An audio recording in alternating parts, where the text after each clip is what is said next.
Welcome back to Adulting and Money, and we'd ask you to please hit that like button, hit the subscribe button, hit the bell notification if you don't mind, as we push out more videos that'll be not so entertaining, but a whole lot of informative.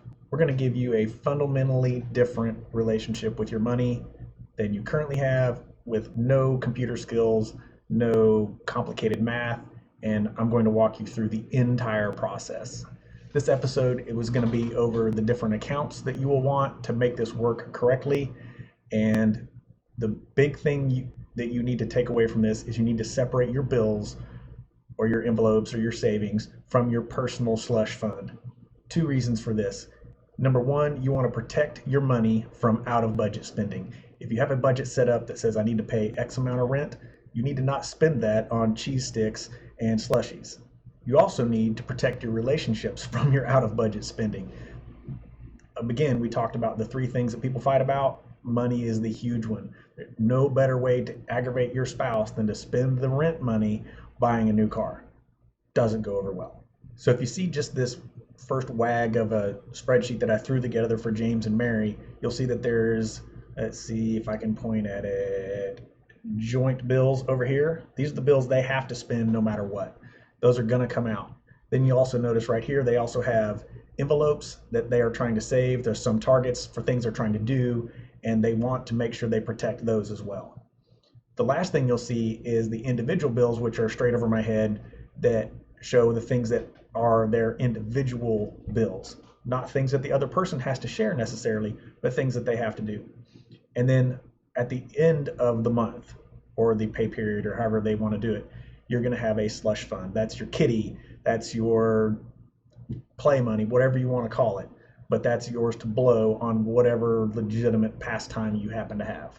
So to make this work, I recommend getting a checking account for all of your bills. This is going to cover everything that's going to come out on a regular basis. Any payments you have to make, rent, mortgage, utilities, anything like that, it needs to be in a checking account that you can get access to, that you can just ignore and pretend like that money's already gone. The next account you're going to need is a good savings account. You can start these online with pretty high interest returns, which I recommend. Make sure you get one that works well with your checking account to make sure you can do regular deposits and occasional withdrawals. Most banks will have a limit on how many withdrawals you can have in a month, so keep an eye on that as well. You're also going to want a second checking account, one that has just your slush fund in it. This is just for whatever you are spending it on, and all of your bills have already come out.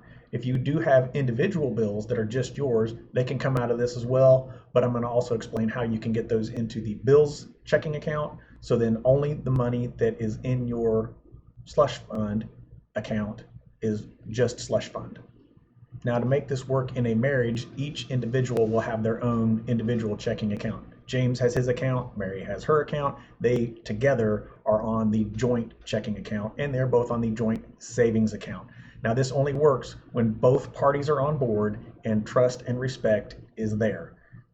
Each person needs to know the state of the household finances for transparency, and you don't want to have what most people have in their relationships, where one person handles all the finances, they bear the burden of all the work, and the other person has no clue what's going on, and they just spend money, and just inevitably leads to conflict. All right, thanks for watching this video and the previous one. I hope these haven't been too dry.